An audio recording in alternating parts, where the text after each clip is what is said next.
Europa tiene una gran variedad climática.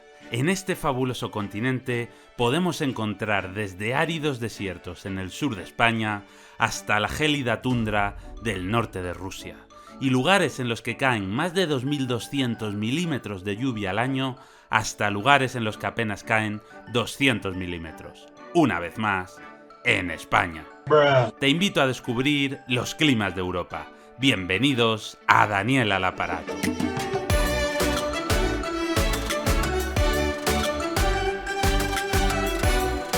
En este mapa podemos ver los climas de Europa. Vamos a comenzar por el clima oceánico, a veces también llamado clima atlántico, que afecta a toda la fachada atlántica del continente. Se caracteriza por tener unas precipitaciones regulares, suaves y abundantes, de más de 800 milímetros al año. Es decir, no caen trombas de agua, sino que llueve todos los meses de una forma más o menos homogénea, lo que permite que sus paisajes sean verdes y frondosos.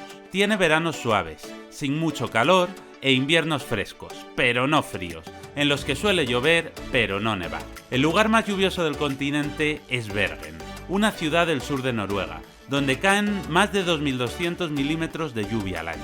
En el climograma de esta ciudad podemos ver las características generales del clima oceánico.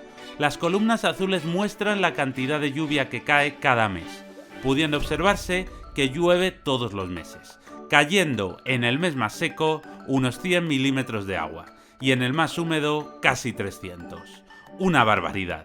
Y fijándonos en la línea roja, podemos observar que las temperaturas medias son frescas, pero no frías. Ni siquiera en invierno la temperatura media cae por debajo de cero, y en verano se alcanza una temperatura cercana a 15 grados, lo cual no es caluroso, pero tampoco demasiado frío para tratarse de una ciudad que está en Noruega. Debido a la influencia del mar, que hace de regulador térmico, la amplitud térmica es baja. No hace mucho calor de día ni mucho frío de noche. El agua se enfría y se calienta más lentamente que el aire. Por eso, cuando el sol calienta de día, el mar tarda bastante en calentarse, mandando aire fresco a la tierra circundante. Y de noche, cuando empieza a hacer frío, tarda en enfriarse, mandando, durante horas, aire un poquito más cálido hacia el continente. Esto hace que las regiones cercanas al mar no suelan sufrir temperaturas extremadamente cálidas ni extremadamente frías, manteniendo una baja amplitud térmica entre el día y la noche. A ver, me explico. Si estás en la costa de la puñetera Antártida, pues claro que se te va a pelar el culo de frío. Y si te vas a la costa, junto al desierto del Sáhara, pues va a hacer un calor del carajo, porque el mar tampoco hace milagros. Pero en latitudes intermedias, donde los climas no son tan extremos, el efecto regulador del mar se deja notar. El clima oceánico tiene bosques mixtos, con multitud de especies de hoja caduca, como hayas, robles o helechos, y praderas muy verdes en las que pastan todo tipo de animales domésticos. El clima mediterráneo se da en los lugares cercanos al mar Mediterráneo. Se caracteriza por tener unas precipitaciones escasas e irregulares, cayendo unos 500 milímetros de lluvia al año. Tiene veranos muy secos en los que la única lluvia procede de las tormentas estivales, y las lluvias se concentran especialmente en el otoño, el invierno y la primavera.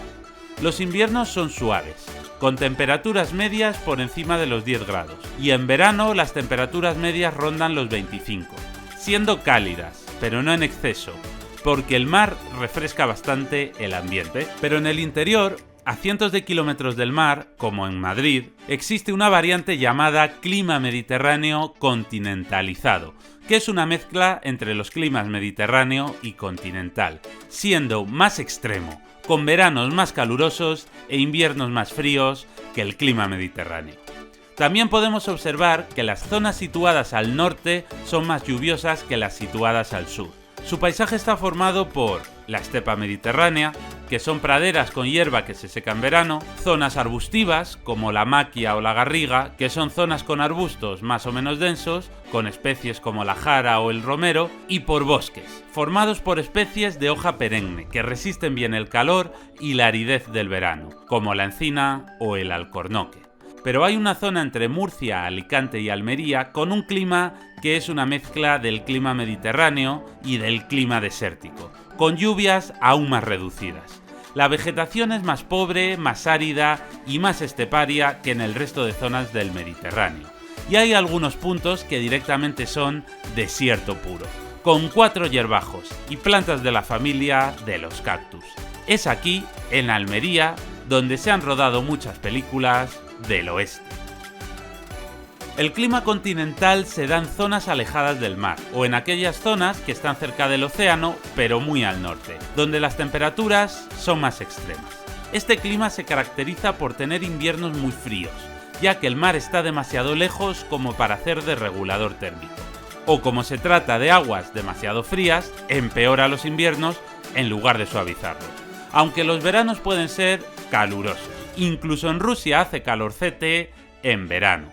La estación más húmeda es el verano y las lluvias dependen mucho del lugar, ya que hay zonas más húmedas que otras, pero las lluvias en general varían entre los 1000 y los 2000 milímetros, lo que hace que sean zonas bastante verdes, con una vegetación que soporta bien los largos y fríos inviernos, en los que las temperaturas muchas veces caen por debajo de 0 grados. Es decir, en invierno hace un frío del carajo, y en verano hace calorcito, pero también llueve bastante. Todo lo contrario que en Madrid, que como tiene un clima mediterráneo continentalizado, en invierno hace un frío tremendo, pero en verano no cae ni una gota de agua, y te mueres de calor.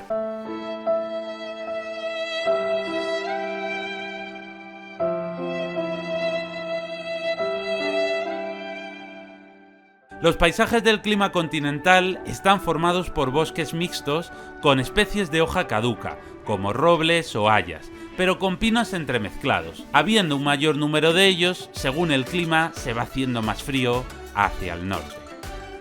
El clima polar se da, para sorpresa de nadie, en las zonas cercanas al Polo Norte. Son zonas muy frías, ya que los rayos solares inciden con un ángulo muy pronunciado. Debido al ángulo de rotación de la Tierra, en verano hay 6 meses de luz y en invierno hay 6 meses de oscuridad. Los veranos son frescos y cortos, se derrite toda la nieve y se pueden alcanzar temperaturas por encima de 20 grados, pero duran poco y son veranos muy lluviosos, con lo que se puede mantener una vegetación verde y acostumbrada al frío. En invierno caen muy pocas precipitaciones, y cuando llueve lo hace en forma de nieve. En las zonas más al norte hay hielos perpetuos, los casquetes polares, que están separados de Europa por el mar y rara vez logran llegar a unirse con el norte de Noruega. Más al sur, la vegetación se divide en 2 grandes paisajes. Una primera franja es la tundra, que tiene una capa de subsuelo permanentemente helado, incluso en verano, estación en la que solo se derrite la nieve superficial. El permafrost impide que puedan crecer árboles o grandes arbustos, por lo que solo puede crecer la hierba, formando grandes llanuras de pastos que se extienden durante centenares de kilómetros por el norte de Rusia. Más al sur, donde el permafrost se funde, las plantas pueden tener raíces profundas. Existe entonces la taiga, enormes bosques de pinos y otros tipos de coníferas que resisten bien los largos y gélidos inviernos. Son las únicas especies arbóreas que soportan estas temperaturas invernales sin morir. Y puede que sea allí, en Rusia, donde te encuentres a Putin sin camiseta pescando, o a Putin sin camiseta descansando, o a Putin yendo a seducirte montado en un oso pardo.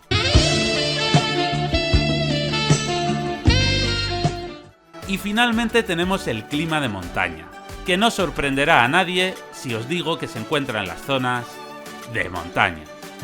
De hecho, su distribución se corresponde con las grandes cadenas montañosas, como los Pirineos, los Alpes o los Cárpatos. En estas zonas, las temperaturas son muy bajas en invierno y frescas en verano. Las lluvias son abundantes y en las zonas muy altas caen en forma de nieve. Todos sabemos que cuanto más ascendemos por una montaña, más frío hace, por lo que las temperaturas van siendo cada vez más bajas, a la vez que la cantidad de lluvia aumenta. Pero existe un punto a partir del cual deja de llover, porque las nubes que cargan agua de lluvia rara vez superan los 2000 metros de altitud, así que a partir de ahí las precipitaciones comienzan a disminuir.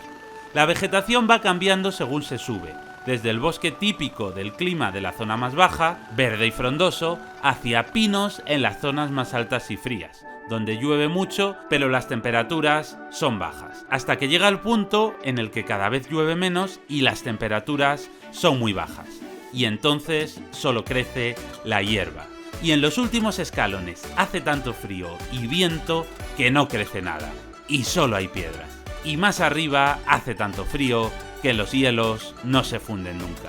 Son las nieves perpetuas. Por cierto, si quieres una explicación detallada de los climas de España, tengo otro vídeo que quizás te interese ver. Hasta aquí la explicación de los grandes climas de Europa. Todos sabemos que la latitud influye mucho en ellos. En el hemisferio norte, cuanto más te desplazas hacia el norte, más frío hace, pero salta a la vista que los climas no están divididos en bandas horizontales, como podría pensarse. Esto se debe a que la latitud solo es uno de los varios factores que determinan los climas. Así que expliquémoslos. El relieve es otro factor fundamental. A mayor altura, más frío y más lluvia. Por eso las grandes cadenas montañosas, aunque estén más al sur, son lugares fríos y húmedos. La influencia del mar es otro factor muy importante. La mayor parte de las lluvias proceden del mar, lo que hace que los lugares cercanos al océano sean más lluviosos. Además, el mar hace de regulador térmico, suavizando las temperaturas. Por eso la costa atlántica de Europa es menos fría que otras zonas interiores que están en la misma latitud. Y Europa tiene la suerte de que la corriente del Golfo, una corriente continua de agua cálida que procede del Golfo de México, discurra cerca de nuestro continente, suavizando la temperatura del aire marino y atemperando las grandes masas de aire frío del Atlántico. Por eso Europa tiene un clima más suave que la costa de Norteamérica.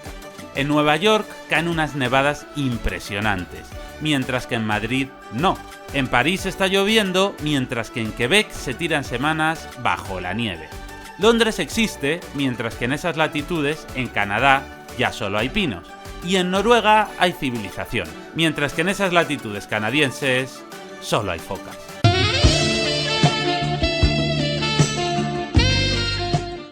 La orientación de las montañas también es muy importante. Por ejemplo, España tiene 3 sistemas montañosos paralelos que impiden que las nubes lleguen a Almería, convirtiendo a esta región en un maldito secarral.